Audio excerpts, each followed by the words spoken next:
Jason Racheotes was raised in a secular household, but was always interested in the relationship between politics and religion. He grew up learning about the cultural significance of religious traditions and went on to study political science at George Washington University. He has taught social sciences previously and has been volunteering with RfR since May of last year. He also hosts the Non-Essential Workers podcast and has given the first part of this presentation previously. So if you were there for that, you know there's more to discuss. So Jason, welcome back. Thank you for coming back. How are you doing? Good. Thanks for having me. Excellent. Well, I know you have a lot to cover, so I'm going to let you get right into it. So yeah, thank you everyone for having me. My name's Jason Racheotes. I do appreciate Kara's attempt at the kind of more Greek pronunciation, but my Blast, name and I practiced. is happily Americanized. I've been, as she said, I've been volunteering with RfR for over a year now. I studied poli-sci at George Washington University in DC, taught courses in political science, economics, history, philosophy. Today we'll be following up on a presentation I gave last November about politics and civic engagement after coming out of religion. But don't worry, if you missed that one, I'll cover a lot of the same ground and a lot of the same concepts, and I'll go deeper in some areas. I'd like to start out with a huge caveat and a grain of salt. Tonight, we'll be talking about social sciences, often referred to as soft sciences. These sciences, like sociology, anthropology, economics, and political science, revolve around people and our relationships to each other. But people do not always behave consistently. This is in contrast to the hard sciences, biology, chemistry, physics, where the mechanisms we observe are much more consistent than our own decision-making and our own cognition. So just keep in mind that when I speak about rules or trends or characteristics or a political nature, I'm not speaking with certainty. I'm not speaking that I know the end all be all. I don't have the 10 commandments behind me about this stuff. And this is not to say that we have bad evidence when it comes to studying ourselves. We have incredibly strong evidence, but people are different and people arrive at different conclusions. And I'm more than happy to take questions and explain how and why I've come to believe what I believe and what I'll be presenting tonight. So build up your questions, save them. I'll answer as many as I possibly can at the end. And yeah, we'll get started. So the last presentation, the image I used as the kind of start, the foundation, was an image of Jesus at the podium running for president. I thought it was a fairly on point image. And this one I found I like even more. And I want to talk about that a little bit. So as I phrased there, round two, we could see this as a conflict between good and evil. My side is right and your side is wrong. And yet, what does an arm wrestling, what does it look like as well? Looks like a handshake.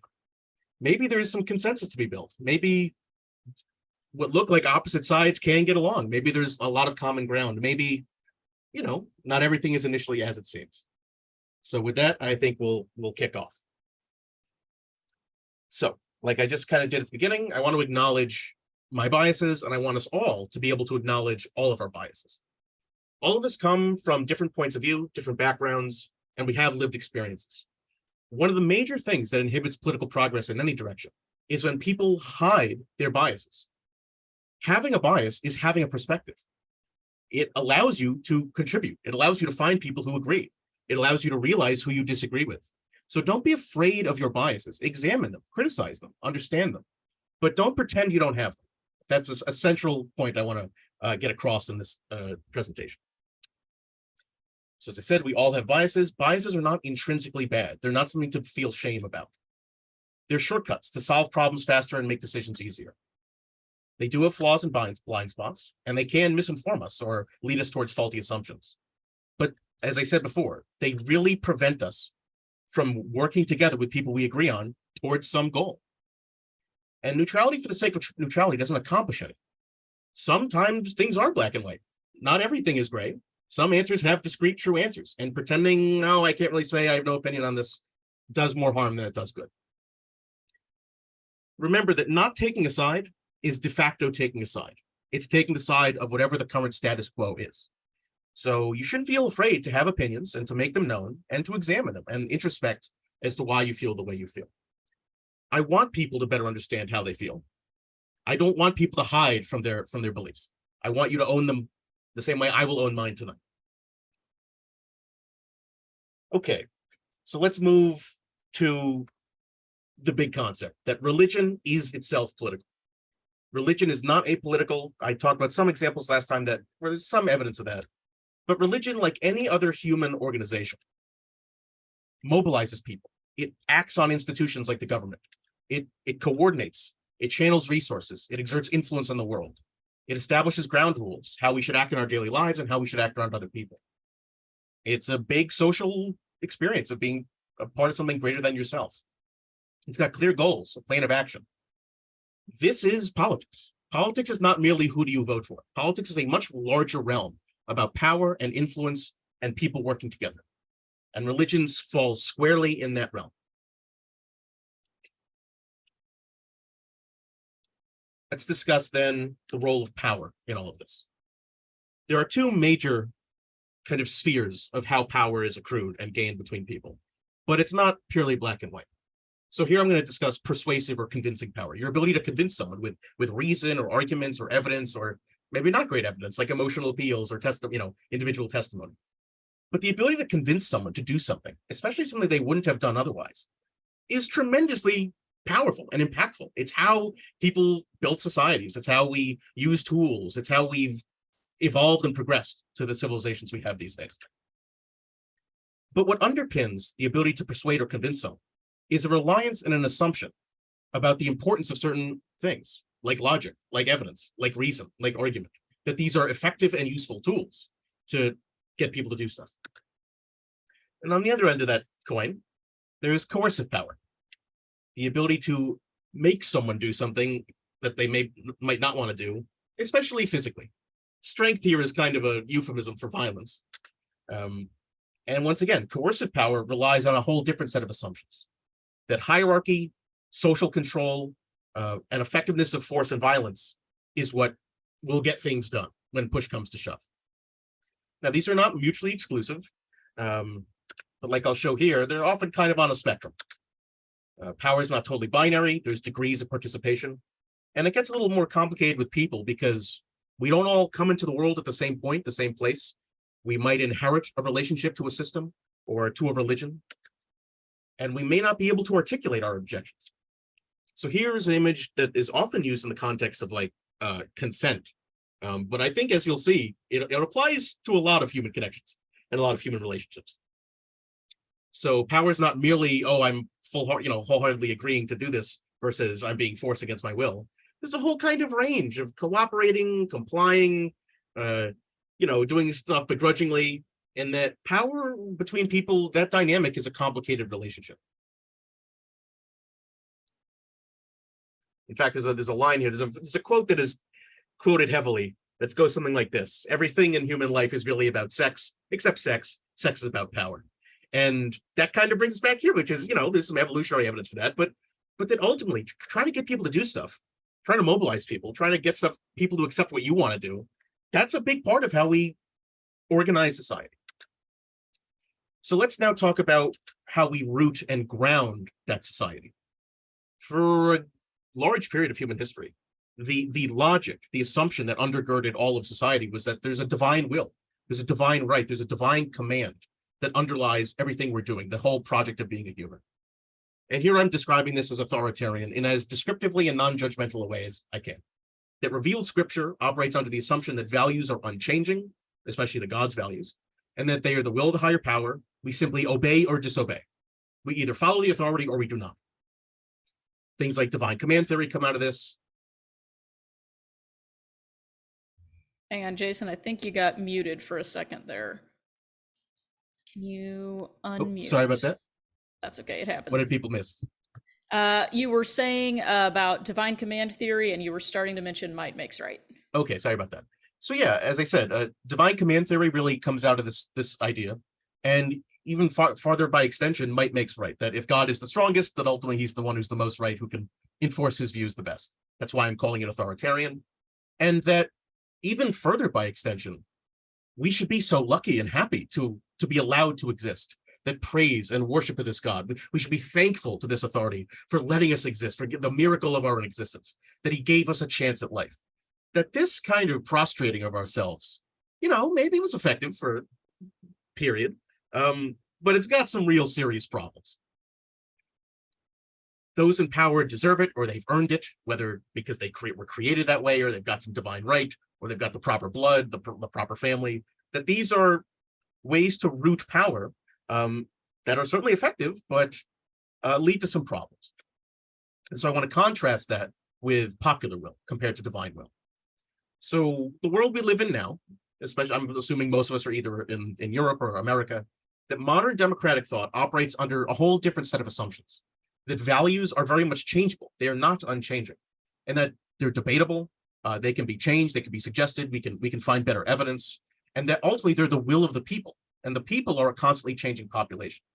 So it's not merely do we obey or disobey, it's do we mutually agree on what the rules should be and how to follow those terms and how to best follow.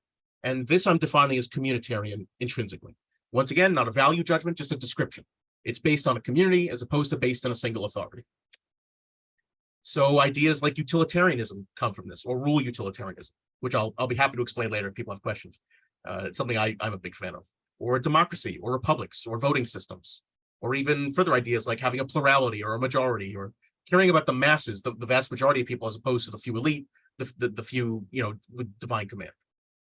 And that a lot of progress and change over time, or even backsliding, can happen under systems like this that are rooted in a population that shifts and changes their minds.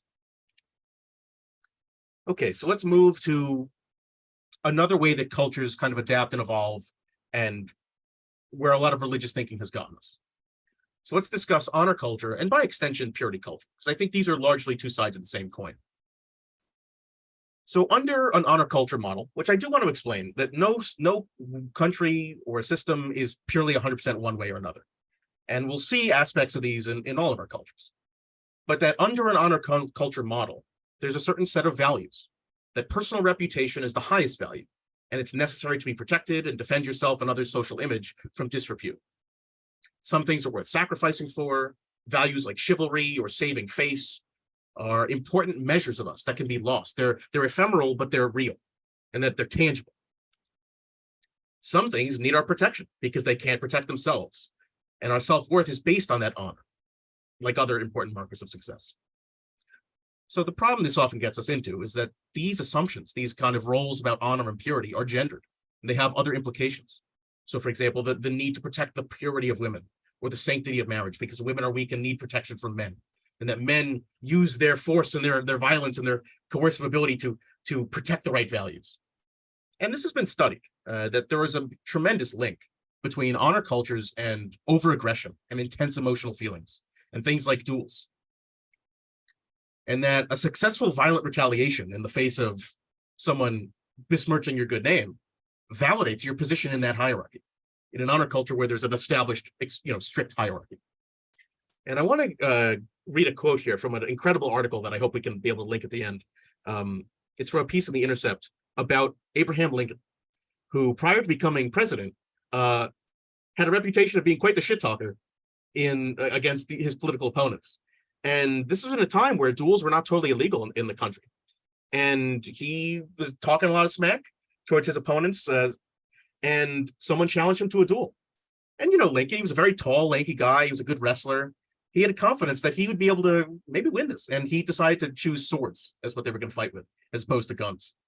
Little did he know, the guy he challenged to a duel was a sword master. And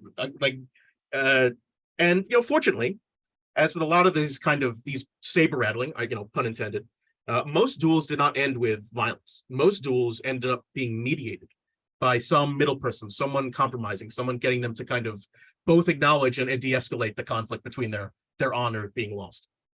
And fortunately, this is what happened. Well, depends on your perspective, I guess. That's what happened with Lincoln, is that he did not have to fight this person who he almost certainly would have been killed by. And the rest is history. So this is the threat. This is the risk of living in an honor culture, that people who might otherwise be so useful and productive for your society are sidetracked by this need to defend their honor or someone else's honor. And it can get people killed. And so here's a little paragraph I want to read from this article. The code of honor was slowly being rooted out of American political culture. And this is now in the 1800s, supplanted by the idea that individual merit was sufficient to establish one's honor, and that sharp words needed only be met with sharper words. Failing that, there was a legal system. But the honor code did not go quietly, and a casual look at American culture today suggests it's surging back. And so I want that to linger in your mind as we now discuss the contrast to this, dignity culture. Also, I want to quickly mention ideas like shame, disrepute, and honor killings to restore lost honor. Often in most societies that engage in this kind of stuff, it's usually women getting honor killed so that the reputational harm won't be done to the family, that they could basically call a mulligan, except it costs a human life. And so I'm sure, a lot of us kind of, feeling things under our skin about how uncomfortable this might make us. There's some problems with honor culture. So let's discuss dignity culture. And I want to give a reminder that I'm not saying these are my values, you should believe me, I'm 100% right. I'm trying my best to, in a descriptive way, a non-judgmental way, articulate what societies like these value. So under a dignity culture model, all people have internal self-worth. They have meaning, they have purpose, they have dignity, and that all people have the same rights. Nobody is worth more than anyone else. No one can lower your self-worth or your intrinsic value. No one can steal from you. No one can debase you. No one can deflower you. No one can steal your innocence. No insult diminishes you as a person. Being called a slur isn't suddenly you need to slap them and go fight them. And under models like this, we want to rehabilitate people instead of punish them, and get an eye for an eye in a kind of justice way. And that all kinds of labor have dignity. No one should be shamed or feel ashamed of their background, their education, their lifestyle, their limitations. And that success is not some objective measure. It's a relative and individualistic measure. And that society exists not for us to compare ourselves to one another, but so that we can self-actualize and express how we're feeling and live the way we want to live. And so, this might sound fairly idyllic compared to the thing we talked about before. But once again, no society is fully one way or the other. And especially in America, we've got laws and rules that help try and enshrine a lot of these ideas. Like was in the previous quote I read, we have a legal system to kind of deal with these disputes. And as we'll get to in a little bit, America has huge components of both of these cultures. They can be geographic, they could be over time, but there's a lot of intrinsic tension between these concepts. So let's now talk about a similar concept in terms of how it gets people to feel extreme, called polarization. So generally speaking, polarization is about extremism. It's about us somehow becoming more ideologically extreme or pure in our views, and this having social costs. However, I want to talk about some of the flaws with this assumption and some of the ways that polarization as a phrase and a concept is weaponized and used against people. So as I said, divergence of political attitudes away from the center towards ideological extremes. So the main faulty assumption here is that this assumes the center, whatever the center is somehow not ideological, that ideologies are only on the extremes, on the poles, and that the right place to be is right in the middle. That somehow is a more neutral place to be. And I've got some questions for this. Do people in the middle not have beliefs, or do they have incongruous beliefs? Do they believe one extreme thing and then something else extreme on the other end, and that balances them out? This is often called, and today, really came about in the 1990s, enlightened centrism. That somehow always being in the middle of something is the enlightened, true, third way path to take. And hopefully today with my presentation, I'll show some evidence to the contrary. One example I want to give here is that you can always bisect a line, no matter where the ends of that line are. And just because you're in the middle of any given spectrum you see, does not mean you're in the middle of an entire spectrum. Sometimes we only get to see a small portion of a spectrum, like the visible light spectrum, not knowing or realizing there's much more to that spectrum. So a couple other ideas here about polarization. Assumes that people's minds are dramatically changed and easily changeable. But what's really going on when we study polarization is that we're seeing social trust deteriorate in real time. And we're seeing people being driven towards extremes that they're now more comfortable saying because their buy into the system is falling apart. So polarization is associated with social distrust, social cohesion falling apart, neighbors not getting along, loss of confidence in their fellow man, your fellow citizen, or the system overall of being able to accomplish anything. We also see ideas like contrarianism or being oppositional come up in these same discussions. And that some people just love conflict. They want to fight for the sake of it. They want to have an oppositional view. And so I want to compare and contrast polarization with a different concept that I think is a much more useful one that you probably don't hear a lot if you watch any political news, called sorting. And it covers a similar area, that people's ideologies are getting better sorted out over time, that we're having less overlap. And while that might sound bad, like fewer people agree, it actually means more people are agreeing consistently with each other. So sorting is not about everyone kumbaya getting along. It's about precision. It's about understanding your own beliefs and who in fact shares them. So sorting helps us better understand what we want, what our motivations are, what our interests are, and what we ought to advocate for. So if my beliefs better line up with a certain political party or a certain candidate, that helps me realize, oh, I should probably vote for them. Oh, they actually care what I care about, as opposed to, being a single issue voter. And I hold my nose as I vote for someone, even though I disagree with almost everything they say, but the one thing they support, I can't say no to. So sorting is how we get collective action done. It's how you figure out which party most aligns with you, if any.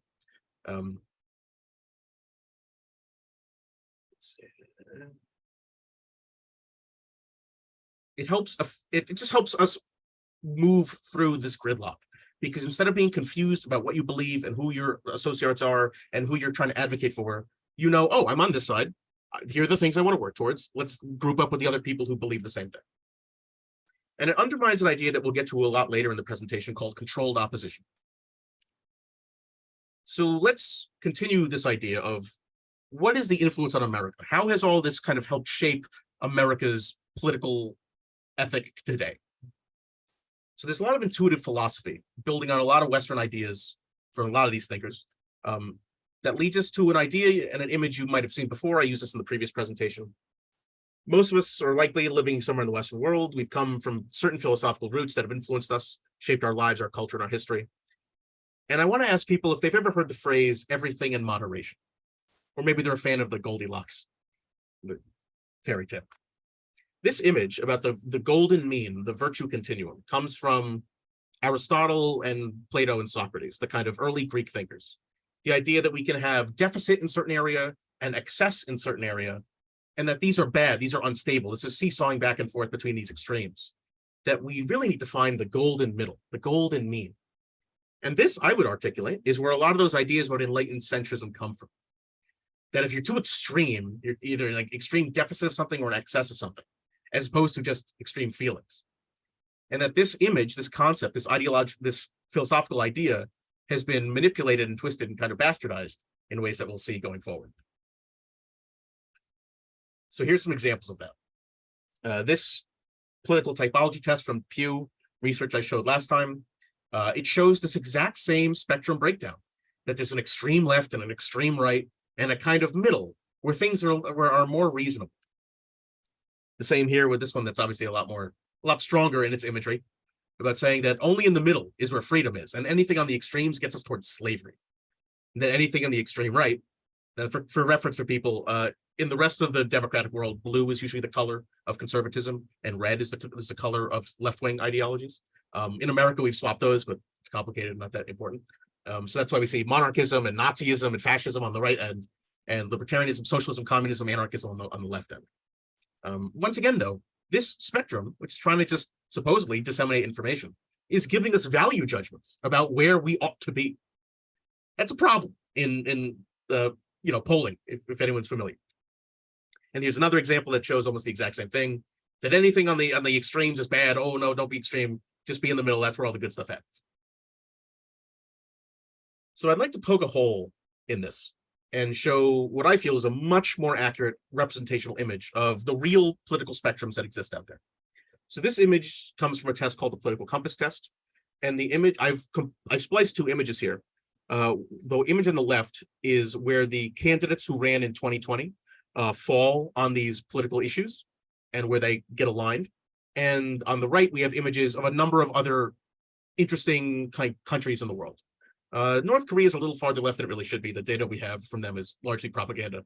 But it should be interesting that, as I talk about that, bisecting that line of best fit, that middle position on any given spectrum, I'd like people to examine where our president and the person who came in second are in what quadrant they're in, and then maybe where the Green Party person is and where the Libertarian Party person is in yellow.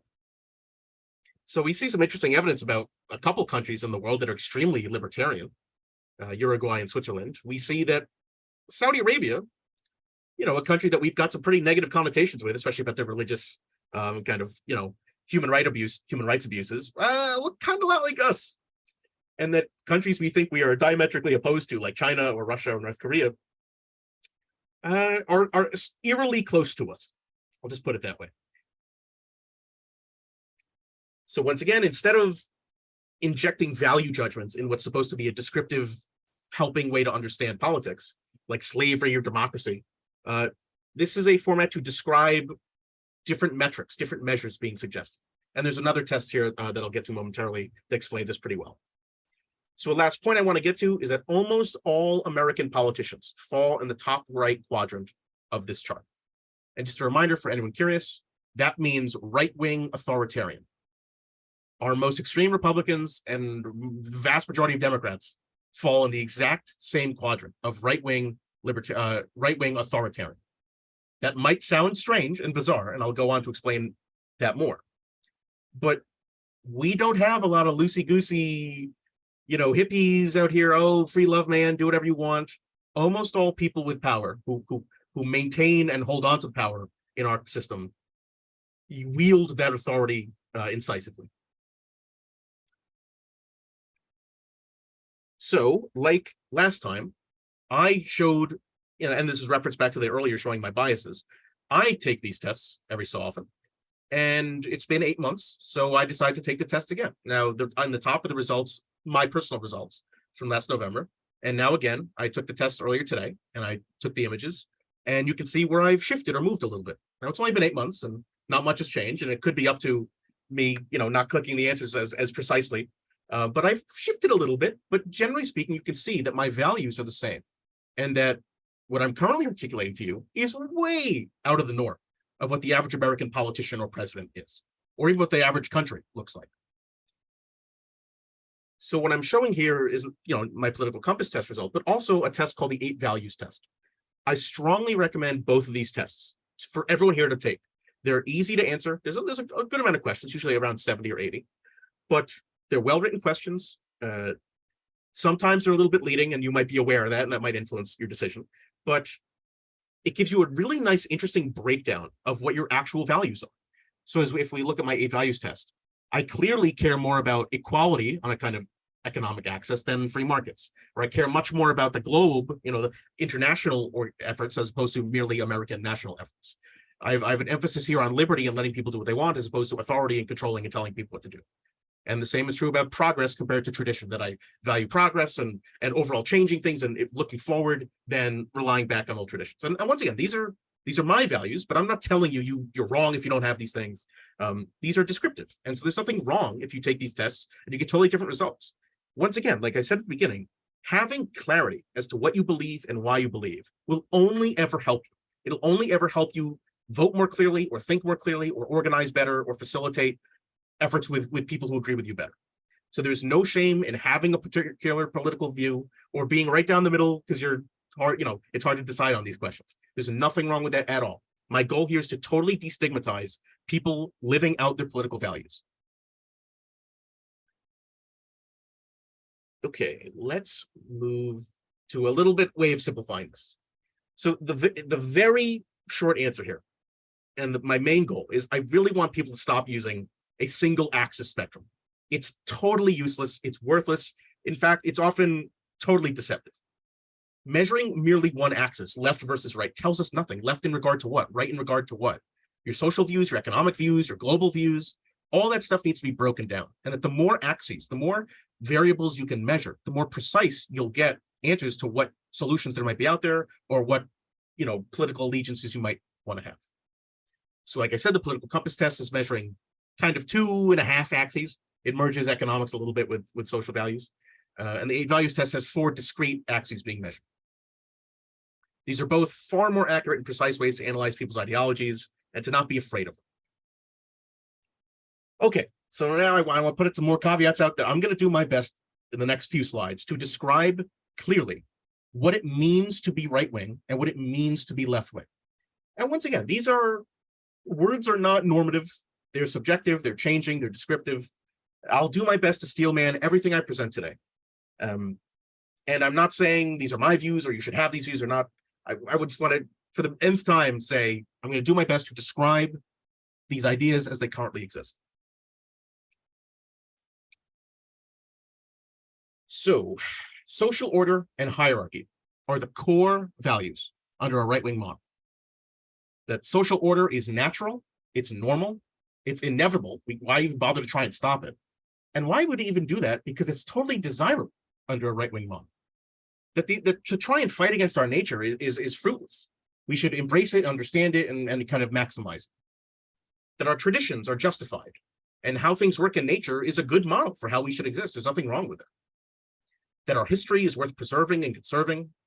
That inequality is a natural consequence of human differences, and especially in the modern sense, because once again, these ideas pre-exist market capitalism, but that market economics does the best job of managing all of these principles, things like free enterprise or private capital accumulation or meritocracy, privatization of industry, commodification of everything, that these are good, that these are fundamentally important values under a right-wing model.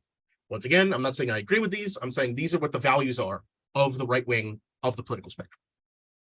I do, however, want to quickly mention the word liberal, because liberal is probably one of the most misused and confusing words in the English language. Liberal is a right-wing idea. Liberal is a right-wing concept. Liberal is in reference to liberal markets, open, free markets.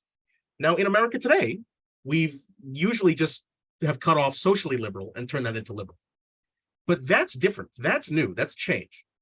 And people often they don't even realize how they're misusing it or how they're not misusing it. So in America today, you might slander someone saying, oh, you're a liberal, not realizing that you're just calling someone a capitalist. And most people in America are capitalists. So it's not as effective an own as someone in the right wing might imagine. And yet, it might not be inaccurate. Because when you think you're calling someone a communist by calling them a liberal, you're not. Communist is something totally different. And someone who's an actual communist would laugh away at the idea of being called a liberal. This is something I have often done. So let's now describe the left wing in clear, concise values. Once again, not saying I agree with these, although I tend to mostly here, as I already admitted with my biases. But I will explain what the values are under this model, and people can decide for themselves whether they agree here, whether they think there's problems, whether they think there's faulty assumptions being made. So the core values of left-wing politics, the spectrum of left-wing values, is that social equality and egalitarianism are goals. They should be something that we can work towards and achieve, because the current extant social hierarchies of nature or of our current societies are totally unjustified. They just exist because they do, that there's no actual rooting or reason for them. And that fundamentally, we should be concerned with the most vulnerable and the most disadvantaged in society. They're the people who often get left behind. We need to strongly consider them. They've been the most marginalized for the most time. We need to bring them back up on everyone else's level. There's also a value and a belief here that unjustified inequalities can be reduced or totally abolished, that we don't have to live as unequal as we live now, that things can get better, and that we have a role in doing that ourselves, instead of saying, well, this is the way nature is, so it's fine the way it is. Another core value here is that people flourish when we engage in cooperative, consenting, mutually respectful relationships that lack excessive differences, where those differences are in status or in power or in wealth, and that the best way to maximize, well, human flourishing is minimizing those hierarchical differences between us. The conclusion reached by people in the left wing is that market economics does a pretty poor job of creating these outcomes, and that we need more intervention, more regulation to achieve these things, and that, you know, a free market on its own will not help the most disadvantaged or minimize hierarchy. It also believes that some concepts should not be commodified. Like, why should a house be a speculative property that can go up and down in value as opposed to just a place someone can live and survive? Or that healthcare shouldn't be a commodity, or that food and roads or public services, public utilities like internet or radio or the telephone should be nationalized and not left up to the profit motive. And there's all sorts of economics around this. There's anarchist economics, there's Marxist economics, and there's even kind of compromise, you know, regulated capitalism economics like Keynesian. Keynes is a particularly economist I'm particularly fond of, despite him not being particularly left-wing and particularly extreme. But he's an interesting guy. And once again, all these ideas totally predate the modern world of, you know, market capitalism. That in ancient times, these values were still important. That how we manage a mercantile society or a feudal society, they still break down into these left-right spectrums. So let's now move to a strange inconsistency we happen to see, especially in American politics. That just because we have a left wing and a right wing, just because we have a spectrum, does not mean our current political parties fill those spectrums. Like I showed in the political compass test image, The majority of American politicians and a lot of the people are just in that top right quadrant. So how is it fair to call anything we do left wing? This is stuff worth asking. So both major parties have swapped ideologically multiple times in the last 100 years. This is an important idea to get, that political parties operate like religion operates, like any other human institution operates. Their goal is to survive and further their own ends. Political parties are factional, and in the modern sense, they're very corporate, and I'll explain that a little further. But they're also amoebas. They absorb smaller groups. They absorb anything that would get in their way. Their goal is to be as big a tent as possible. They evolve, they adapt, they change. They don't have eternal values. Now, ideally, they're changing in response to what their constituency is doing and changing. But in reality, especially in the kind of corporatized sense that I explained up top, parties often change along monetary interests or the people of the most power and influence in a system, especially their system.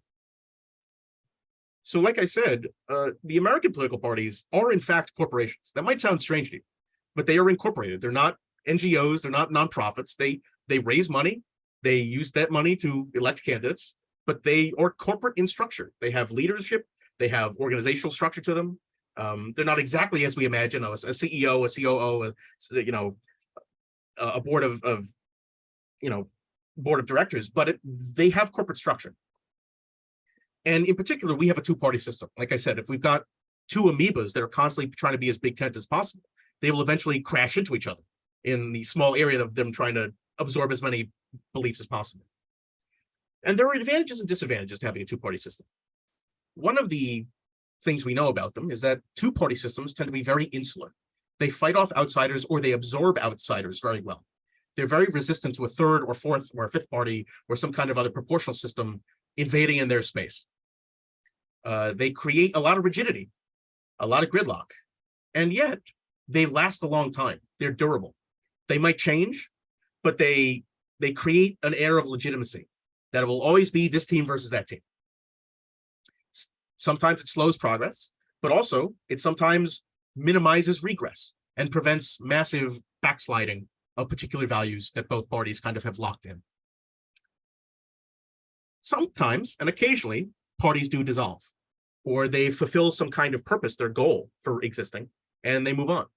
So a good example here is that early in our founding, there were the two major parties, were the Whig Party, who were more of like a royalist, connecting us to England party, and the Democratic Republican Party, which won so unanimously and with so much force and influence that the Whig Party ceased to exist. It no longer was a tenable political position to hold in America. And the Democratic and Republican Party got so big, it split. It went through mitosis and broke off.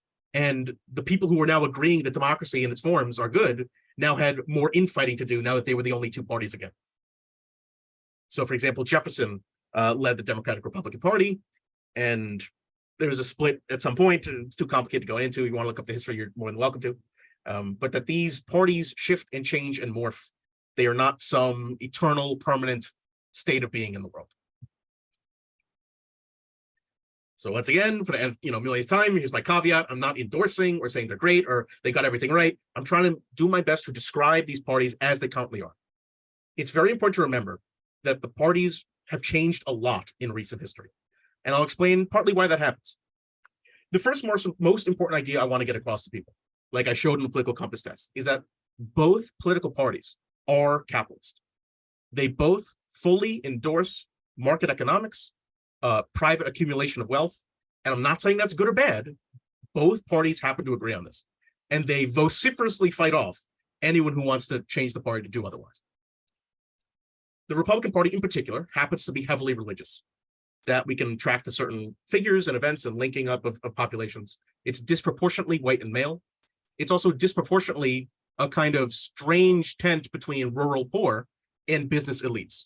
It might sound counterintuitive that how would these people have the same interests, but that's how the Republican Party is currently constituted.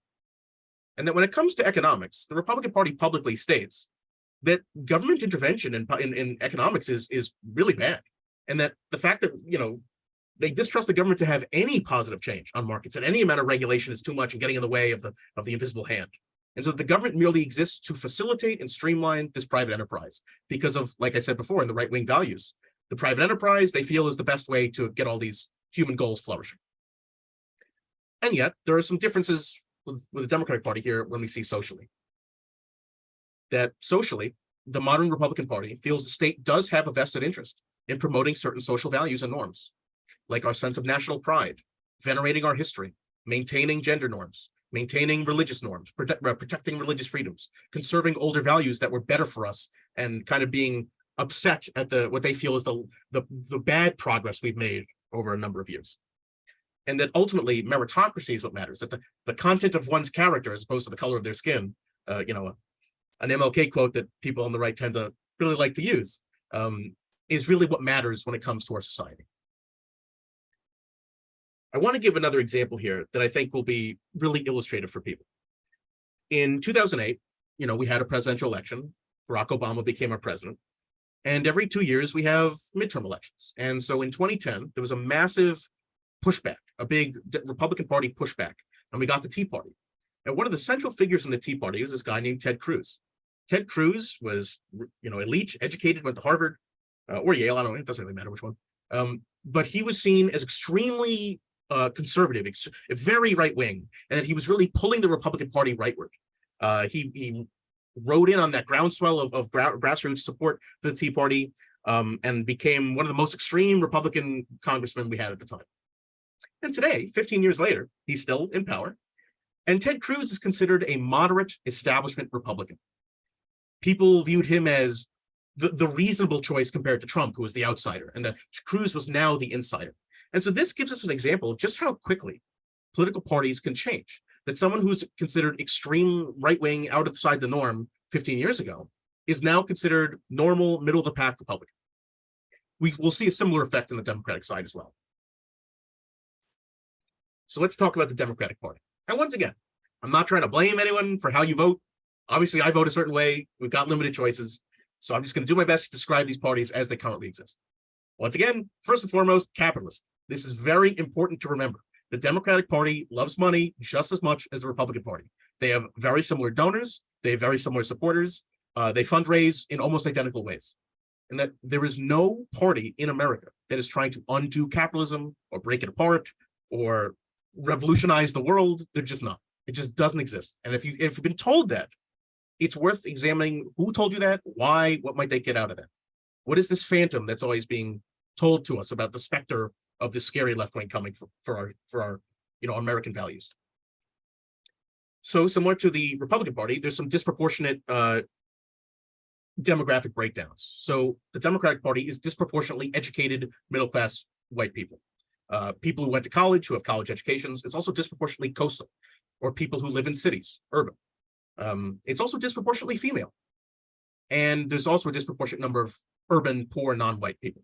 And as the demographics of America change and there are more and more non-white people, you would imagine the Democratic Party would like to lean into that. However, we'll see some evidence to the contrary. Let's discuss the economic policies of the current Democratic Party as it exists. So not quite as extreme as the Republican Party, but generally speaking, the Democratic Party is distrustful of government affecting too much of a massive change, but that things can be tweaked here and there. And we can alleviate some pressure, we can change some taxes, we can change some incentive structures, and we can shift things around a little bit and alleviate some of the pressures that a free market system kind of puts on the labor force and on the population. And that government still should exist to maintain private enterprise and profits, but looking out a little bit more for the average person. And that, we don't have to be as kind of brutal and as demanding and as kind of extracting of our population, that we got to look up for the little guy every once in a while. And similarly, the Democratic Party has plenty to say about social values, and that socially, the state's got a similar vested interest in promoting certain social values, like being accepting of our differences, and we're being proud of our melting pot history. We're slowly nudging towards progress or a more accepting future when, it's convenient. This kind of, accept everyone as they are, let's be pluralistic. And generally speaking, the social values of the Democratic Party have been their sales pitch to the public. So now that we've got those out of the way, hopefully people are still all right, holding on. Let's boil down what American politics looks like today. Overall, American politics is still very religious. It's very right-wing. It's very rich and capitalist compared to other similar systems across Europe or the world. And we have many old institutions, especially for being an early democracy. we have not changed a lot about our status quo, about our entrenched powers and wealth, and about the kind of mechanisms that change things. We have electoral college still. We've got gerrymandering. We've got a House and Senate, even though the Senate is totally fucks up how representation should work. We've got a very old system compared to most democracies these days that we call a constitutional democratic republic. Occasionally, we vote directly on bills or initiatives, but largely we elect representatives to do that hard work for us. And their goal is to follow the Constitution and do their best to work within those boundaries, color within the lines. Now, going back to a little bit earlier, there's a huge enmeshing in America between divine will and popular will as the root of why our society exists. We read the Declaration of Independence, we hold these truths to be self-evident, the social contract between fellow man and citizen, and yet there's a lot of God talk in there. There's a lot of, treating the Constitution like an extension of the Bible. There's a lot of veneration for our founders, almost like apostles or religious figures, and that religion still finds a way to affect our politics tremendously, even though we're technically an openly secular society. Similar to that contrast, we see a lot of enmeshing between the aspects and the values of honor and dignity culture. That most of our laws are in some way designed to protect dignity of people. Try to, civil rights laws, kind of Title IX, things like that to protect people. Although we're seeing some of those change in real time. Go talk to the Supreme Court. But that overall, we still have a tremendous amount of this honor culture that people can impugn your good name, and that sometimes violence is justified, and that we need to defend certain values and be chivalric and maintain these norms, and that these contrasts exist within our country and lead to a lot of tension. We do have a slowly expanding voter base. There are certain moments where there were lurches and leaps and bounds, like the passage of the suffrage amendments or the civil rights amendments, or the end of the Civil War. And demographic change is obviously changing who gets to vote. And yet, like I said before, we are still a deeply divided people who often feel very set in our ways. We're very quick to blame our opponents for the problems in our society. We're compared to a lot of other countries, we're very quick to demonize the opposition. And it's very hard for us to not only introspect, but examine why we feel the things we feel anyway. And my goal today is, with an event like this, with a presentation like this, start to chip away at that blaming the other and not fully understanding why we believe what we believe. Let's discuss some voting system alternatives, because I don't want to go into the boring minutia of how our current voting system works, but I want to suggest some alternatives. I want you to think about, when I cover these, what some of the reasons might be why we don't have these currently. Despite decades of studying the effectiveness of these different systems we'll get to. Whose interests are served by making voting more difficult? Democratic societies are premised on participation and hearing as many voices as possible. So why wouldn't we take some very obvious, actions to do that? So I want to talk about ranked choice voting. It's one of my favorite things. Instead of just picking which party do you like, vote for that person, don't vote for the other. Ranked choice voting kind of flips this on its head. It says, let's assign a relative point value or a weight to your preference. Your top person gets this many points, your second choice gets this many points. And that when you compare everyone's ballots together, you get a really interesting consensus where a lot of the people's second or third choice ends up winning. And this does a lot to break up the idea of I have to vote for the lesser of two evils, which is a feeling a lot of Americans feel today. It also simultaneously does something else, which is kind of out of thin air, grow alternative parties. Because if everyone hates the top two guys and everyone kind of agrees, oh, the third guy would be decent, you've now created a third party out of nothing, or at least a kind of avenue for people to occupy. This is in my view, one of the best ways to break the two-party gridlock that any particular system has. That ranked choice voting is tremendously effective. If any of you, live with family, I strongly recommend, if next time you want to go out to dinner or go see a movie, try ranked choice voting. It will work. You will get a compromise intrinsically in the vote itself. Instead of feeling like it's you versus me, us versus them, my team, your team, someone wins, someone loses, someone feels amazing and feels schadenfreude, someone feels terrible and bad and gets mad and thinks about trying to get back at them next time. That those are really bad feelings of animus that our system generates, and that something like ranked choice voting totally undercuts that and creates a third way out of nothing. Another option here is mandatory voting. So like I said, if our society is premised on participation, Why isn't everyone said, try to have your opinion heard? And you might think that sounds too strong, too strict. What's the penalty going to be? Are you going to throw me in jail? Are you going to tax me if I don't participate? Well, there's some alleviations for that as well. If we made voting a national holiday, it would be pretty easy for people to vote, especially if they were mandated to. It also would do some other important things, like building goodwill, creating new traditions for us to celebrate. Everyone loves holidays. Everyone loves events to get together. Instead of having it be on a Tuesday in the middle of a work week where people are just trying to scrape by to get by, now they also have to make a tough choice that's a lesser of two evils. Well, make it a weekend, make it a holiday, make it an event where people get to go, or, it can increase, voting by mail is another way to do this. But make it ease the burden of voting so that when people have to do it, we get dramatically different results and more representative results. Voter ID is another interesting one, because normally, as I'll cover here, voter ID is almost universally used as a cudgel to lower turnout, to prevent turnout, to push people away from voting. It's essentially a modern day poll tax, and I can explain that in deeper if people have questions. However, I can imagine some ways to subvert this, and a lot of people have thought about this as well. That governments could make getting an ID to vote just as easy as registering to vote. It's very easy to register to vote. Or, getting your driver's license is not the hardest thing in the world, but it can cost a little bit of money and take some time. And that if we made this system easier, then maybe you wouldn't have as much problem or anxiety or fear about the legitimacy of elections. If everyone just got a voter ID card the same way they get a social security card, the same way that it's fairly easy to get other forms of identification, it might alleviate some stress and undo some of the anger that's partisan. So once again, like I said at the beginning, consider why these options are never put on the table. Consider who that serves. Well, I just gave the game away. The status quo. The status quo is who this serves. So let's talk about what the status quo means. Start here with a quote from someone who I have a lot of respect for, this guy, Michael Brooks, who's a prominent left-wing activist who died a few years ago. He has a quote here that I think is strikingly similar to probably stuff you've heard as someone deconstructing from religion.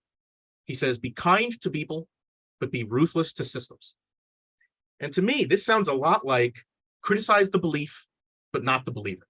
Respect the believer, respect them as a person, respect their dignity, but viciously criticize the lack of logic in their belief, or the problems with their belief, or the harm of their belief. And this is another way that I think when we deconstruct faith, or we deconstruct religion, we can use those same exact skills to deconstruct any part of our identity, our economic background, our political background, other aspects of our identity, and that all this stuff is just a tip of the iceberg for critically re-examining why we believe what we believe, and do we have good reasons. So once again, I'm going to give a bunch of rhetorical questions here.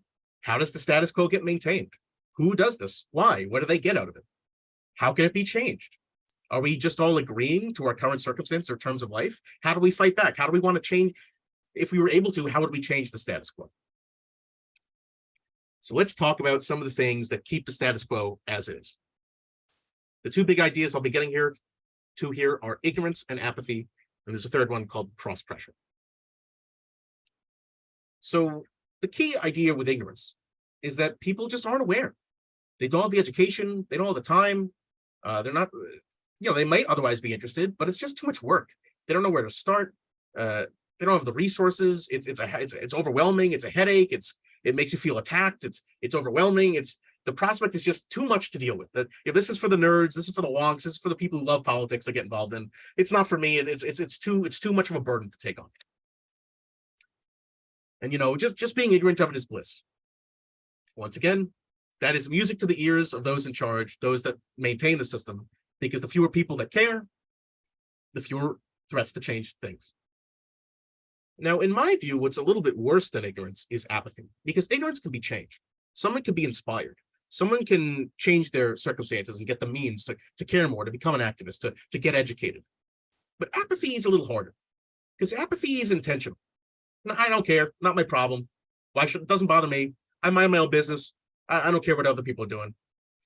They may have strong feelings, but maybe they don't trust their own ability. Maybe, they're happy to rely on experts. Oh, the experts know better. They're doing a fine job. I don't see the effect in my life. Or other cynical views like, they're all the same. My vote doesn't count. They're all going to fuck me over anyway. They're scorned. They don't care about me. Why should I care about them? This is a much more destructive idea. And this does a tremendous amount of harm. So you can just imagine if If people wanted to care and just weren't able to, we could rectify that. But how do you get someone to care? How do you get someone to realize that politics affects us every day? It affects you locally. It affects how much money you're making. It affects your friends, your neighbors, the same way that religion affects your friends and neighbors. Think about all of you here who maybe feel horrible about, now that you realize, what's going on at Jesus camps, or what's going on about purity culture. Like, now you want to do something about it. Well, imagine feeling apathetic about it all. That's a hard place to be in. And it takes a lot of work to get people to realize, like, no, this stuff matters. And you don't have to participate if you don't want to, but there's really good reasons to get involved. And it's not as hard as we might imagine, that we build it up in our head as this giant mountain to climb. Well, it's really not. You just got to take one step at a time. The third pressure here is another very common one that I have a lot of sympathy and understanding for. That Americans, like all other people, we're deeply social. We care about what other people think. We like to please other people. People pleasing is a huge aspect of our kind of work-life balance. We don't want to be in conflict aversion. That, it's easier to just please the people around us and satisfy what my parents want than being true to myself. That living my values is too inconvenient and tough on me, and that it's easier to just get along to get by. So there's this social pressure being created to not offend, to not bother someone, to not inconvenience them, to not go knock on doors and waste people's time. Once again here, that like ignorance is bliss. If I don't see it, I don't speak it, no problem to me. Or, it's impolite to talk about this because it just causes problems. Don't talk about religion and politics. I'm sure people heard this over and over and over throughout their youth. That it just causes social tension if we're strident or loud or adamant about our values.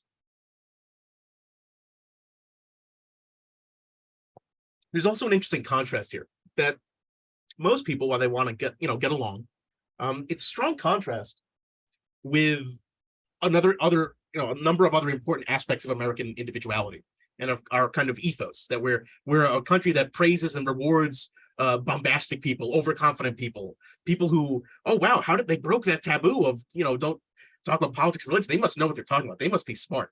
They must have some degree of legitimacy to their beliefs. They're smart, or they're savvy, or they're a good businessman. Or that we kind of cater to the people who break that rule, and yet we don't feel the same confidence to get involved. It's like, oh, I don't know what good enough. I don't want to cause problems. That all these three effects, ignorance, apathy, and being cross-pressured, really prevent people from getting engaged in the political process. So let's discuss ways that we might be able to push back against this, resist this. The first most important way is to acknowledge that change requires questioning of authority. You aren't going to leave your religion automatically. It might fade, but there's actions you have to take. There's steps you have to follow. There's ways to separate. There's ways to question. There's ways to examine. Like I said before, change will not happen automatically. The status quo relies on that ignorance, that apathy, and that social cross-pressure. And that social propriety, like I said, don't talk about religion and politics, don't ask about your coworkers' wages. These are all mechanisms to keep us separated, keep us lacking confidence in living out our values or figuring out what our values are in the first place. When people share and act on their beliefs, we no longer are atomized. We're no longer individualized. We get to work as a collective. When you find your tribe or find your people or find the people who believe the same thing as you, you now have more power acting together. You can pool your resources, and your strength in numbers can start to rival these systemic problems. Because keep in mind, the status quo is maintained not by some gigantic majority or some, eldritch being. It's held together by other people with more power and money and influence. So an example of this I want to give is that over the last 90 years that we've got really good, strong polling data on, voter turnout has been between 50 to 60%. And once again, that's not of the entire population. That's of the voting eligible population. Imagine the outcome differences. Some of our elections come down to a couple thousand votes. If suddenly 20 million more people were participating, that would throw our system totally off kilter, maybe in a positive way. We'd get dramatically different results. And so if people just acknowledge, like, having a voice in this at all, voting in a primary, voting in a general election, figuring out who the candidates are, this would have massive, massive impact. Most other democracies, their election turnout is more like 70 to 80%. There's some countries that actually do have mandatory voting, and it's more like 95%. But America really lacks on that showing up to give a shit quotient. And I would just, of anything you want to take away from tonight's event, just showing up is half the battle. Just show up. I don't care if you are the exact polar opposite to me and your views are articulating, I have huge problems with. Just show up and have your voice be heard. That's the best way to fight against feeling like the system is just fighting against you. Let's get into a couple of other mechanisms that really affect how people see the world and see their values. In the last presentation, I didn't have a lot of time to cover the media, but the media in America plays a gigantic role in shaping our worldview, in shaping our beliefs, in determining how we even figure out what evidence is. So at a very base level, the media should be explaining current events. We just used to call this news. You'd have you turn on one of your 4 stations, the man in the suit would show up at 8 p.m. and he would tell you what the hell's going on in the country. But a lot of that has changed and altered. Today, the media does much more than just cover the news. They have different goals. They have more goals. They want to inform you and entertain you simultaneously. And they want to do it in a way that's profitable. They want to increase exposure to unreported small stories and events. It's another important aspect of journalism. And other functions they have, like reporting messages that those in power want us to hear. And this isn't necessarily cynical. Like sometimes the White House has a briefing and they want to tell people what's going on in the world, or they want to give them an emergency broadcast. Sometimes, occasionally, although we don't see it a lot today, criticize the system where it's failing. We used to call this investigative journalism. Investigate the powers that be, those, the church leaders, the political leaders, what they're doing, what are the corruptions they're up to? How can we, reveal this? Think about Watergate. I say formally, kind of they're joking, but today we've got such a fractured media system that you see criticism everywhere, but it's slanted criticism. It's partisan criticism. It's not fact-based, revealing ne'er-do-welling. It's, I don't like your values. I have different values. I'm going to criticize you for not having my values. There's another important aspect here that the media does, which is that the media, whether they realize it or not, legitimize the system as it exists. They solidify themselves as an important, inexorable institution from the status quo and for the status quo. The media is often referred to as the fourth estate. Well, take that literally. Who would voluntarily say, oh, journalism's gone down the tube, we're useless, we're redundant, we need reform, or we're actively harmful to the democratic process these days? No one in a position where they're making a lot of money writing op-eds or covering news would admit, like, oh, what I do is actually bad. They're just going to say, no, what I do is good and justified and real and it causes good things in the society. And so almost every institution, like we talked about before, self-interest plays into every party, every religion, every media outlet. They all have a vested interest in maintaining things as they currently exist, especially if it's working out for them. And here I'm pulling back to an old quote, who watched the Watchmen, and the many various iterations of that goes, once again, all the way back to our early kind of Greek philosophers, about recognizing that there's an intrinsic flaw. If you've got people, a media, who's covering the media? Who's making sure the media are doing their job? If their job is to make sure the government's doing their job, who's making sure the media is doing their job? It's a kind of infinite regress problem that we have that really hasn't been solved for 2,000 or 3,000 years. Let's discuss media bias. Like I just said before, self-interest, what's good for me, salaciousness of coverage to maximize ratings, because ratings lead to ads lead to revenue. In a capitalist system, you need to make revenue. They might overrepresent particular stories. They might elevate celebrity culture, something we've tracked heavily, especially since the 60s, the kind of television age, is that the way we cover politics has totally changed because of the visual aspect and the audio aspect of seeing our politicians, seeing our candidates, and treating them like celebrities. That celebrity worship culture has kind of exploded all over our political culture. And, we got some peanut butter on our chocolate, and it's got some weird outcomes. And like I said before, self-interest, there's also neutrality, reputational neutrality. We need to be known as an institution with integrity. To be known as partisan is a brand risk. So sometimes we need to maintain neutrality, even if it's not necessary, like both sidesism or agreeing to disagree, or sometimes laundering terrible ideas, like having, an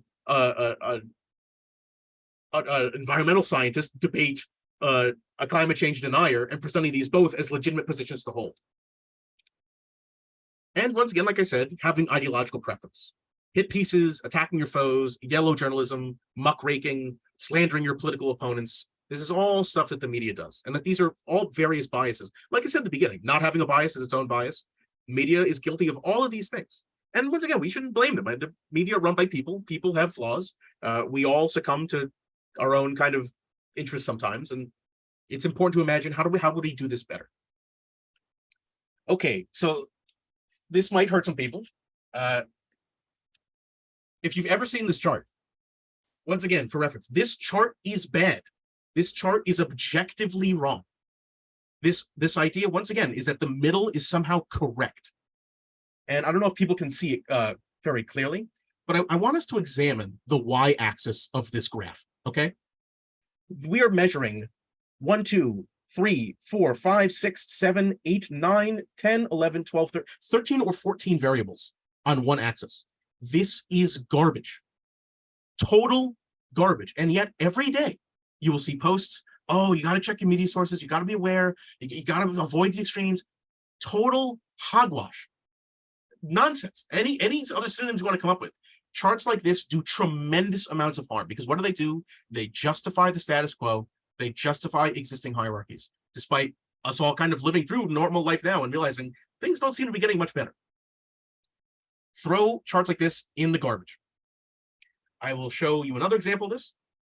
This one's not quite as bad, but it's got significant problems. So this is from All Sides Media. And once again, I'm not saying these people are bad, or they're evil, or they're cynical, or it's a conspiracy. Just they're wrong. They're just wrong. So once again here, instead of saying which ones are more truthy, we just have a left-right divide. What did we talk about earlier? Left-right divide is nowhere near sufficient for understanding the political range of the spectrums of belief and ideologies out there. It's also really convenient that all the economic newspapers are right square dab in the middle. Because capitalism is not a partisan view at all. There's one way to do markets, and it's that way. And yet, otherwise, you can judge it for yourself. But once again, there are tremendous problems with charts like this. So here's an interesting chart I saw that I want to bring up for people, which is how the public perceives media outlets. The red is people perceiving these media outlets as part of the mainstream, and the blue is people viewing it as outsider of the mainstream. And the dark blue is I don't know. So we see here's what the establishment looks like. Now there's some problems here. If you want, you can screenshot this or take a look back at the video after and examine it more closely. But the point is we have all sorts of ignorance and apathy and misinformation about even our media sources. Okay, a couple of ideas I want to get here. You ever heard the expression, both sides are equally bad, the truth lies somewhere in the middle, oh, I'm not very political, oh, I vote for members of both parties, or things like horseshoe theory? Once again, these are all extremely convenient messages to maintain things as they are. So I'm giving some examples of extremely inadequate and overtly deceptive ways to analyze our media class. Next, we have a really interesting chart. Can everyone see this one clearly? This actually came up in our last hangout, and it was so interesting to me, I want to include it.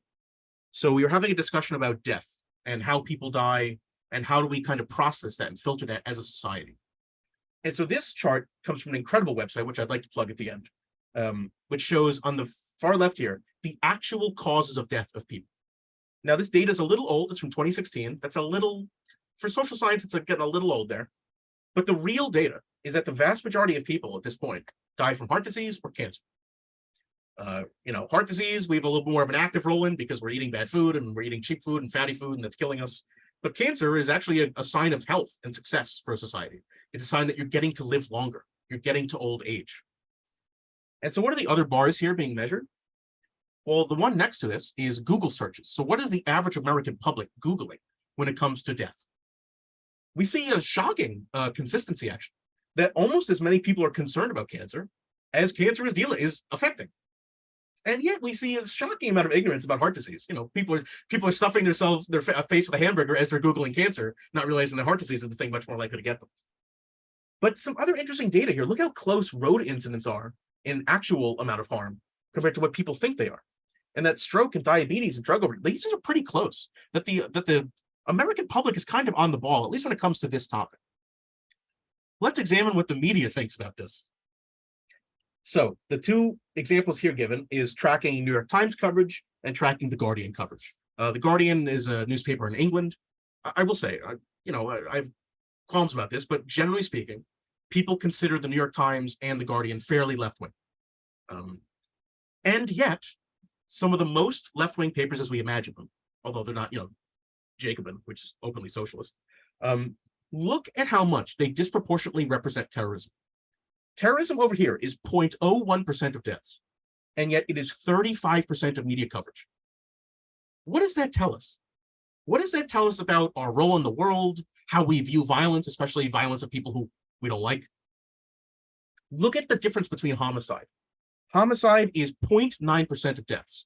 It's 22% of coverage in America, in the most left-wing paper. Imagine what the papers that are more obsessed with hierarchy and violence and honor are covering this in. So this is a problem. And once again, these might be very smart, educated, good people, but they're following incentive structures for us to emphasize the big scary parts of society. Well, there's another trend you might understand here, which is they're focusing on intentional killings as opposed to accidental killings. But look at the massive underreporting of both heart disease and cancer. We can affect heart disease. We can affect cancer. We can change our diets. We can invest in research into cancer. And yet it's getting nowhere near the coverage, even though it's doing much more objective harm in the world than this nonsense.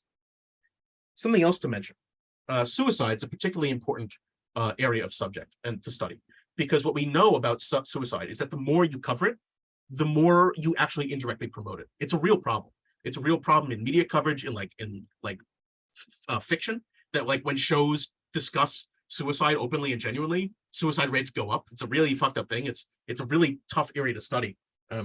But suicides are less than 2% of deaths, and yet 10 and 14% of coverage, and splitting that in terms of what people are thinking about. So we've got to here, this is like an ethical problem, that we are disproportionately covering a thing that we know will actually lead to more people killing themselves. So once again, I show this data because I want people to examine and think about, why does the media cover certain things? Why does it present certain stuff, especially when it's way out of sync with the real evidence, or even out of sync with public consensus? You know, a Google search, just what the average American is fearing about and thinking about death. Now, once again, this is one topic. There's millions of topics that people can search about, but this is a microcosm of the pressures that the media feel to report and tell certain stories and not tell and underreport other stories. Okay, so that took a while, but this is such a fascinating chart.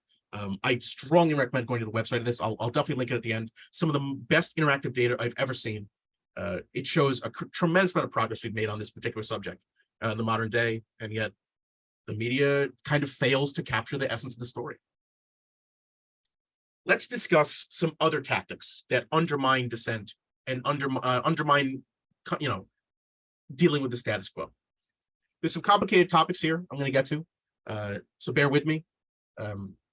The first one I'm going to cover is this idea called respectability politics. And it's a little counterintuitive because it might not be what you think. You might think it's like, oh, being rude or being nice is more important. So being nice and saying something bad is more important than being rude and saying something true. But it's not that. Respectability politics has to do with minorities and being an outsider trying to assimilate into the norm, into the masses.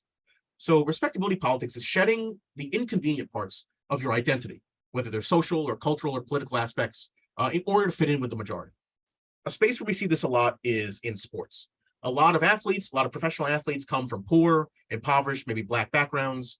Maybe they've inherited some views about hood culture or, drug culture or gangster stuff or, guns and violence. And yet they're just expected to suddenly, when they're 20 and in the NBA or in the NFL, to drop all those inconvenient parts of their identity to appeal to the masses. And that this caused some real problems. Now, the particular example I gave, maybe those are some objectively bad parts of a culture, but this happens all over the place. The people feel the need to shirk important aspects of their identity just to fit in. And this creates some real problems because it's people being inauthentic. It's not feeling like you have the space to express yourself fully as you are, and you have to conform in able to engage, or you have to conform in able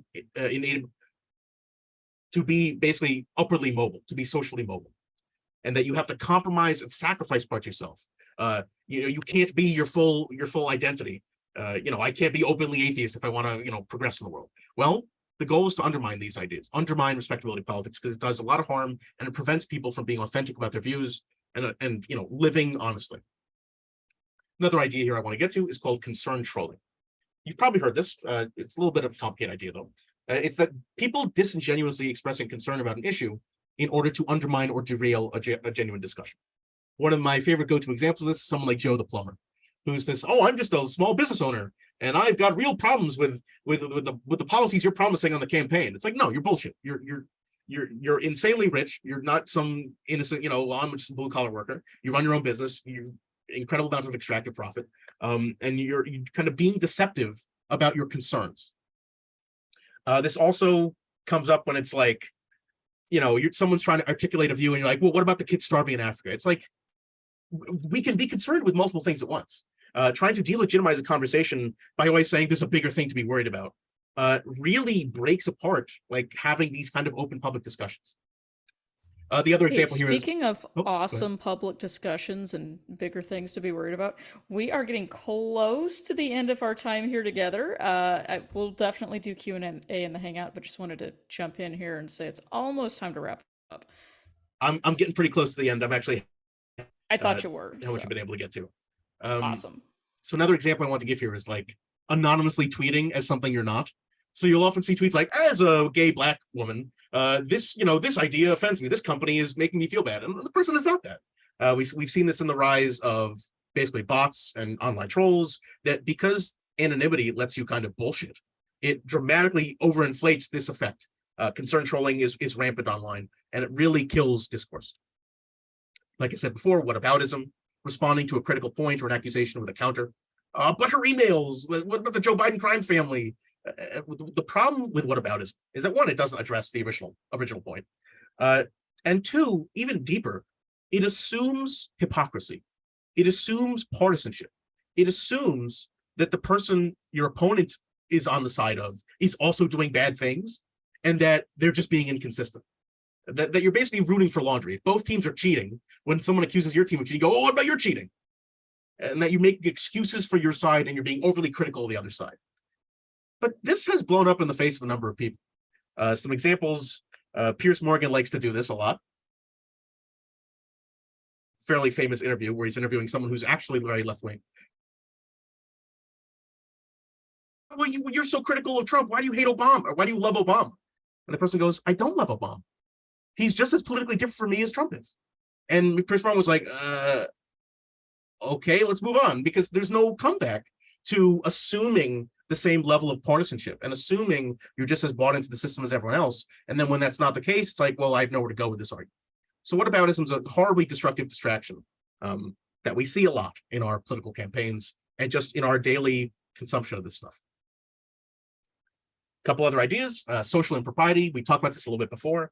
Setting boundaries about what topics can be broached or discussed in public. This is often called the Overton window, or like we talked about before, kind of, I don't want to inconvenience anyone, but talking about my religious political views.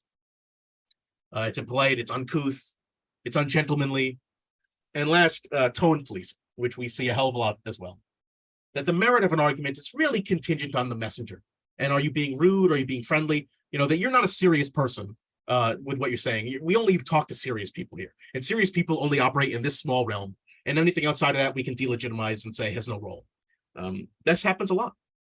And, fortunately, I've got the space to express a lot of views here. This would not happen in a lot of other spaces because the things I'm saying are not within that realm of acceptability. And I may be saying it too angrily or too unfriendly or too judgmentally. Something to consider. This is a way to kind of cool off and chill people's ability to express freely what they're feeling. Okay, I got about 10 minutes left, I think. My goals get through that. We've got about 3 minutes left. Oh, okay. So condense. All right, let me quickly check a couple things. I'll come back to these. Don't worry. Jason will be back again. Oof. All right, I'll try my best. I go back. I have faith in you. Faith based on prior performance, not based on some kind of supernatural belief. Okay. I talked about this before, so I'll be brief. Politicization is another very important aspect here, that some things that are neutral or maybe totally apolitical are made political. A fight is created out of nothing, turning a fact into an opinion with multiple sides, creating doubt on a topic where there's already a high degree of evidence or certainty, or the opposite effect, something political being treated as neutral. Oh, capitalism's just intrinsic. It's just the way things are. So taking something that's subjective and treating it like it's objective, like it's outside of us. This is done to shut down and prevent discourse. So think about things like, what are some good examples? Like, oh, guns, they're not political. They're just normal. We don't have to have a debate on this. It's an objective thing in the world. Well, it's like, well, no, maybe some things are subjective. We should all talk about this kind of stuff. And that these are ways to control what messages people have, what they have access to, what they talk about. And then I asked some rhetorical questions there. How can we define what's objective, what's apolitical? A couple other important strategies here: divide and conquer. This is important to understand why solidarity is so hard to come by. Negativity biases that we have as people. It's not a judgment. It's just the survival mechanism we have. It's very easy to see differences between people, but it's harder to realize and acknowledge our similarities. We often feel pressure to conform and truth. And so it's very easy to divide people, to convince people through self-interest as opposed to building solidarity. And I'll quickly zoom to the end where I think there's some more helpful ideas. I'll get to these ideas later if we have time in the hangout or the questions. Stay for the hangout. Let's talk about ways to deal with this. We can operate within the system that we have. We can try and reform it, fix it, engage with it, or change it. Or we can push back against that existing system, with more extreme protests, with more extreme sit-ins, with more extreme revolt. There's all sorts of effective ways to impact the system. You don't have to fix your political party all at once or change the candidate single-handedly. The best thing that you can do, that those little steps supposed to climbing Mount Everest all at once in one leap, is work with the people around you. Talk to your neighbors, talk to your friends, engage with them, be honest, be genuine, talk to your colleagues, ask them how they're doing, ask them what pressures they have in their life. Advocate for your values locally, advocate together. Go to your local committee meetings, go to your zoning meetings. You will be shocked at how humane and normal and interested in hearing what you have to say your local representatives might be, and realize that they're also just people trying to run things, trying to manage things. And that when you express an opinion and you're right there with them, they'll see your humanity. They won't just see you as some nameless, faceless political opponent. You're a real person with real goals, with real hopes about making the world a better place. And they'll be amenable to that you can have tremendous impact when you stop obsessing about electoral politics in the country and the world, and we're all going to burn, and you just worry about, what can I do to affect my friends, my neighbors, my family, my coworkers, my peers, the people I care about directly around me. You can have it can be so empowering to go knock on doors, or volunteer for some local candidate that you like. This is the number one way to get people involved in politics, to get them feeling positive and optimistic about the entire endeavor, and to break that kind of vicious, depressive cycle about, oh my God, everything's fucked. And I provide a lot of links here about how to register to vote, how to form a union, how to run for office. These are all real, tangible things you can do. They're not as impossible to do as you might imagine. So there's other cool ideas we'll get to later, but I want to thank everyone for giving me the chance to speak here and go on and on for an hour and a half. This was fun. I really enjoyed this kind of stuff. I'm an open book to talk about any of these ideas with you, with questions or in the hangout after. So that's all I have today. That was awesome. Thank you, Jason. And I know you have so many more points to make, and we're just going to have you back a third time, I think. That's just how it is. Because that was awesome. So much good information. And we have a ton of questions that we want to get through all of. We're going to do most of that in the Hangout, I think, since it is about time to wrap up the recorded portion of the show. But hey, y'all benefit from being here in person because you get to ask your questions in person. And of course, we'll ask the ones that were put in the chat as well. We can ask those ourselves too if you don't want to say them out loud. So don't worry about it. We'll get to that. And thank you, Jason. Before we wrap up, you mentioned several resources. Would you like me to just post all of those ones that you listed in the resource list in the chat, or were there particular ones that you would like us to focus on?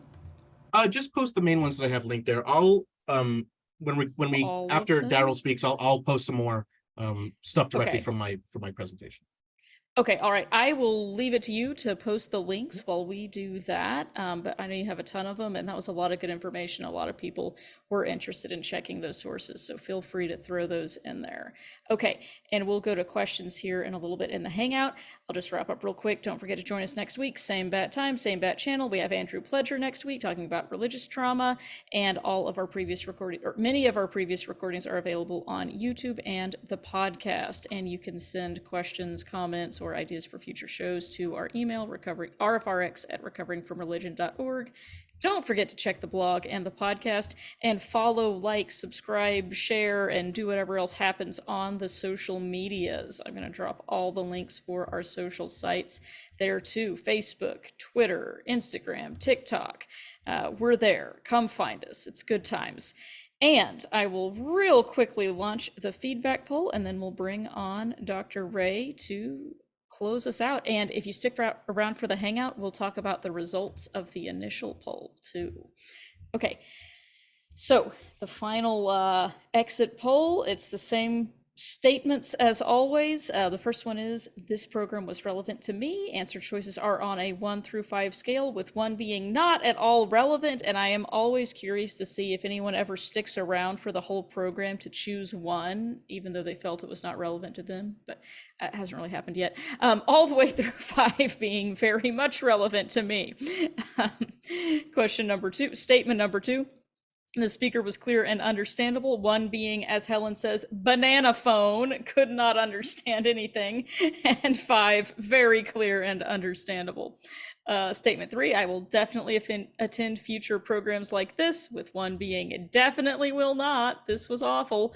Again, why would you still be here? But, you know, we're here to hear from everyone. All the way through 5, definitely will attend again. And finally, how did you find RfRx tonight? Was it through the RfR online community or Slack channel, through Meetup, through Facebook, Twitter, or Instagram, through Discord, the RfR website, or something else? And I'll leave that up for a few minutes while Dr. Ray comes on to close us out. Dr. Ray, welcome. Yeah, thanks. Thanks so much, Jason. I don't think I've got any more brain cells to fill up. I think you filled them all up tonight. Tried my best. You know, if RfRx is here to challenge people's brains, I think you succeeded. We succeeded tonight. You've made me really. Yeah, I'm gonna have to think about this a lot. I just had this conversation with my grandson this last week. We had like a 3-hour time in the car together, and we got to talking about politics. And I hope we can get this up soon, because I want to give it to my grandson and say, hey, listen to this, and then let's talk about it. Because this is such a kind and open way to talk about our belief structures without getting defensive and upset and all that stuff that happens.